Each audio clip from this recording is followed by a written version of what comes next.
नमस्कार दोस्तों, स्वस्थ रहिए, मस्त रहिए और व्यस्त रहिए। फिर मैं आज एक नए वीडियो के साथ आ गया। आज के डेट में लेटेस्ट टॉपिक है, मार्केट गिर रही है, फिर गिर रही है, फिर गिर रही है, फिर गिर रही है और गिरती ही जा रही है। ये सिचुएशन आप लोग के साथ आ रही है। आप लोग सोच रहे हैं अच्छा आज गिर गई, अब मेरा प्रॉफिट और कम हो गया, मेरा प्रॉफिट और कम हो गया, कुछ लोग नुकसान में आ गए। ये वीडियो उन सारे लोगों के लिए है। मैं सबसे पहले अपने बारे में बताना चाहता हूँ कि नवंबर 2004 में मैं इस बिजनेस में आया। When I started this business, तो मैं एक चार्टर्ड अकाउंटेंट के पास गया। उस वक्त सेंसेक्स 4,500 की थी। मैं उनके पास जब गया और कहा कि आप निवेश कर दो, तो उन्होंने कहा जी तो मार्केट ऑल टाइम हाई है, तुम उसमें निवेश करने को कह रहे हैं। मैंने भी सोचा यार सचमुच ऐसा होगा। आज मार्केट वही सेंसेक्स 77,000 पे बैठा हुआ है। तो आप सोच सकते हैं कि 2004 से ये जर्नी कहाँ थी। न भारत खत्म होने वाला, न भारत का बिजनेस खत्म होने वाला है, न चीजें खत्म होने वाली है। 2006-7 में मैंने कस्टमर का 1.5 करोड़ रुपया डलवाया। 2007-8 में फिर 1.5 करोड़ डाला। 2008-9 में फिर उन्होंने 1.5 करोड़ डाला। 2009 की रेसिशन सबको मालूम है, जब सेंसेक्स 21,000 से घट के 8,000 पे आ गया। उस वक्त मैं उनके पास गया, उनका पैसा 4.5 करोड़ का 2.5 करोड़ बचा था। तो मैंने कहा सर आपका पैसा 2.5 करोड़ बचा। कहा नहीं कोई दिक्कत नहीं है, मुझे ये पैसा मैंने एक दिन के लिए 2 दिन के लिए नहीं डाला, मैंने इस पैसे को लॉन्ग टर्म के लिए डाला है, तो इसलिए बिल्कुल चिंता नहीं है, मुझे कुछ भी नहीं करना है, आप इसको रहने दीजिए। 2015 में जब मैंने उनका पैसा निकाला तो वो जो 4.5 करोड़ थी वो 70 करोड़ 84 लाख बन चुके थे, यानी 13 करोड़ 34 लाख का प्रॉफिट आ चुका था। मैंने कहा सर आपका 13 करोड़ 34 लाख का प्रॉफिट हुआ। कहा नहीं मैं ऐसे नहीं सोचता, मैं ऐसे सोचता हूँ मैंने 1.5 करोड़ 3 साल दिए और आपने मुझे 9 साल तक 1 करोड़ 49 लाख सालाना कमा के लिए। मैंने ना वहां दिमाग लगाया ना बुद्धि लगाई। ये बिजनेस है, ये बिजनेस लॉन्ग टर्म में डेवलप होता है, ये शॉर्ट टर्म में डेवलप नहीं होता, ये मुझे पता है। मुझे वहां से समझ में आया कि हाँ ये चीज है। रॉबर्ट कियोसाकी को पढ़ने के बाद समझ में आया कि जब तक आपका पैसा आपके लिए काम नहीं करेगा तब तक आप रिच नहीं बन पाओगे। तो रिच आदमी की मेंटेलिटी बिल्कुल अलग होती है। अब 2020 का जब क्राइसिस आया, 2018-19 में मार्केट नीचे आई, 2011 में मार्केट नीचे आई, तो जितने निवेशक थे उनके पास 2 ऑप्शन थे, या वो नया पैसा डाल दें या वो पैसा रोक के रखे। ऐसे ही हम लोगों ने जब 2018 में एक बार फिर स्मॉल कैप और मिड कैप मार्केट में इतनी ग्रोथ थी कि साल भर में 73% का रिटर्न स्मॉल कैप फंड्स ने दिया।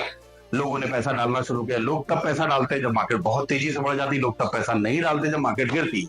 जब 2018 में ये पैसे डाले और अचानक से मार्केट गिरने लगी, जिन्होंने 1 लाख रुपए डाले उनका पहले वो 95,000 हुआ, फिर 90,000 हुआ, फिर 70-80,000 हुआ और लास्ट उनका 78,000 रुपए का वैल्यू बचा। लोग पैनिक हो गए मार्केट में, कोई अच्छा फंड ये वो खोजना शुरू कर दिए।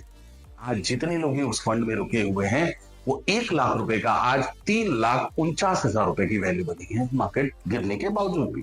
तो आपको ये मार्केट में एक दिन के लिए नहीं आए हो, आपने एक टेन्योर सोचा है, आप 3 साल 5 साल 7 साल के लिए आपने निवेश किया है, तो ये जो मौका है ये मौका बहुत अच्छा है। मार्केट जब भी एक बार गिरती है और उठती है तो पिछले हाई को ऊपर से हाई को क्रॉस करती है। भारत एक ग्रोथ स्टोरी है। लोग पूछ रहे हैं ऐसा क्यों हो रहा है। ऐसा इसलिए हो रहा है कि हमारा इलेक्शन जो हुए, इलेक्शन होने के बाद गवर्नमेंट की कैपेक्स, गवर्नमेंट जो पैसा मार्केट में डालती है वो अपने टारगेट से बहुत पीछे रह गई और उसने पैसा अभी नहीं डाला। हर सेक्टर में जो पैसा गवर्नमेंट डालती है जिससे पूरे बिजनेस चलते हैं, इस साल का गवर्नमेंट का 11.5 लाख करोड़ का बजट था, वो बजट अभी तक पूरा नहीं हुआ, वो इलेक्शन के कारण रुक गया है। वो बजट धीरे धीरे गवर्नमेंट डालती जाएगी तो अर्निंग्स आने लगेंगी मार्केट में। अभी क्या है कि कॉर्पोरेट अर्निंग बिजनेस भी थोड़े स्लो डाउन हुए हैं और कॉर्पोरेट अर्निंग हमारी घटी है। उसके बाद यूएस के मार्केट बहुत अच्छे होने लगे तो थोड़ा सा पैसा वहां मूव किया। एफआईआई जो फॉरेन इंस्टीट्यूशनल इन्वेस्टर्स जिनकी आप बात सुन रहे होंगे, वो जिस मार्केट में उनको फायदा दिखता है वो उस मार्केट में जाते हैं। अभी वो उस मार्केट में जा रहे हैं जहां एफआईआई को ज्यादा प्रॉफिट दिख रहा है। वो चाइना में कभी दिख रहा है, कभी उनको अमेरिका में दिख रहा है, और जब हमारी भी वैल्यूएशन सस्ती हो जाएगी तो वापस से वो हमारे मार्केट में आएंगे। आज की डेट की भारत जो आज का डेट का जो भारत है वो 2009 के भारत से बिल्कुल अलग है। 25,000 करोड़ की एसआईपी की बुक वैल्यू है। पर मंथ 25,000 करोड़ रुपया एसआईपी में आ रहा है। पर मंथ 40,000 करोड़ का फ्लो है हिंदुस्तानी रिटेलर्स का म्यूचुअल फंड मार्केट में। म्यूचुअल फंड मार्केट के पास इतने पैसे हैं कि हम अपनी मार्केट को यहाँ से बहुत दूर तक ले जा सकते हैं। वेट कीजिए, ये 1-2 महीना 3 महीना 4 महीना लगेगा आपका पैसा आपके वैल्यू तक पहुंचने के लिए, और ग्रोथ के लिए साल से 1.5 साल का वेट कीजिए। तो ये अगली बार जब मार्केट उठेगी तो और ज्यादा उठेगी। तो ज्यादा से ज्यादा एसआईपी कीजिए, ज्यादा से ज्यादा इन्वेस्टमेंट कीजिए। मार्केट का बॉटम नहीं होता है। मार्केट जब नीचे आती है तो आपको इन्वेस्टमेंट शुरू करना चाहिए और धीरे धीरे अपने इन्वेस्टमेंट को बढ़ाते चले जाइए। ये सबसे अच्छा मौका है जहां आप इन्वेस्टमेंट बढ़ा सकते हैं। ये मौका एकदम नहीं है कि जहां आपके इन्वेस्टमेंट पड़े हैं उनको आप पैनिक होकर निकाल लो, क्योंकि यही वो वक्त है जहां आप रुकेंगे तो 2 से 3 साल में आपको एक अच्छी ग्रोथ दिखेगी। Thank you very much. आप ये वीडियो देख रहे हैं, लाइक कीजिए, शेयर कीजिए। कोशिश करते रहेंगे हम लोग कि आपके वीडियोस को और कुछ नया लाएं। अभी ये मार्केट को लेके था, अभी आगे और भी चीजों पे हम बात करेंगे।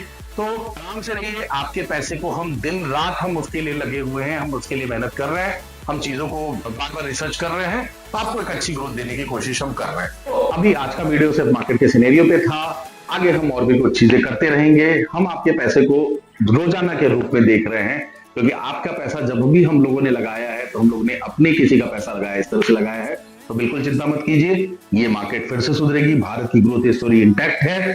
भारत विश्व की तीसरी सबसे बड़ी इकोनॉमी है, और जैसा कि हम लोग देख रहे हैं कि ये इकोनॉमी डे बाय डे बढ़ती जा रही है और चीजें यहाँ पे बदलेंगी। तो आपके भी फंड बदलेंगे। आपने फंड 1-2 दिन के लिए नहीं लगाया, आप ट्रेडर नहीं हो, तो इसलिए अभी आपको किसी भी तरह की अव्यवस्था में जाने की जरूरत नहीं है। हम आगे इसको हम इन व्यवस्थाओं के साथ लगे हुए हैं, हम आपके लिए रोज रिसर्च कर रहे हैं। अभी कोई पैनिक की सिचुएशन नहीं है, भारत की ग्रोथ स्टोरी इंटैक्ट है, मार्केट वापस से ऊपर आएगा। अभी तक का जो टोटल एक्सपीरियंस रहा है 2020 की मार्केट का और 2008-9 की मार्केट का, जब मार्केट गिरी थी, 7 महीने का टेन्योर लगता है। जब मार्केट वापस से पुराने हाई को क्रॉस करती है तो 6-7 महीने का टाइम लग सकता है, लेकिन ये फिर वापस से वही स्थिति आएगी। Thank you very much.